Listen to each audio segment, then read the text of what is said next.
এইভাবে একবার ভোগের খিচুড়ি বানিয়ে দেখুন, ভগবান এসেও খেয়ে নেবে।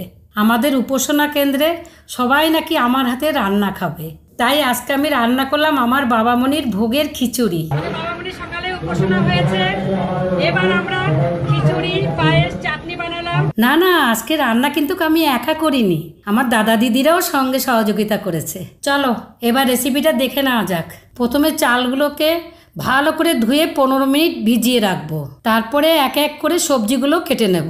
খিচুড়ি রান্না করার জন্য যেসব জিনিসগুলি প্রয়োজন হবে সেগুলো হলো কুমড়ো, টমেটো, আলু আর কাঁচা লঙ্কা, এর সাথে আদা বাটা রয়েছে।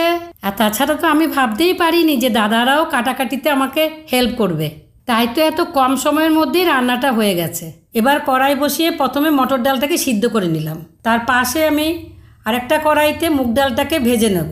মুগ ডালটাকে ভালো করে ভেজে মটর ডালের মধ্যে দিয়ে দিলাম। এবার আমি মুগ ডালের সাথে ভেজানো চালটাকেও দিয়ে দিলাম। তোমরা কিন্তু লক্ষ্য করবে আমি একই উপকরণ দুভাগে দিয়েছি, কিছুটা কাঁচা দিয়েছি, কিছুটা ভেজে দিয়েছি। কিছুটা টমেটো আমি কাঁচা দিয়ে দিলাম খিচুড়ির মধ্যে। এইবার কিছুটা চিনি দিয়ে দেবো, চিনি ছাড়া কিন্তু খিচুড়ি জমবে না।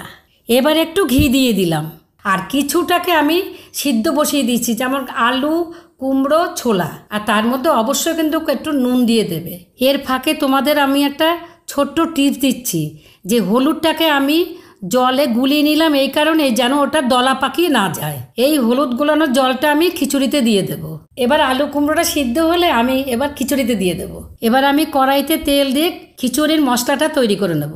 গরম তেলের মধ্যে কিছুটা জিরে দিলাম, তার মধ্যে আদা বাটা, শুকনো লঙ্কা, গরম মশলা দিয়ে দিয়েছি। হ্যাঁ, এবার স্বাদের জন্য কিন্তু তেজপাতা দিতে ভুলবেন না। এবার একটু একটু করে ভাজা মশলাগুলোকে খিচুড়ির মধ্যে দিয়ে দেব, তারপর ভালো করে নাড়িয়ে মিশিয়ে নেব।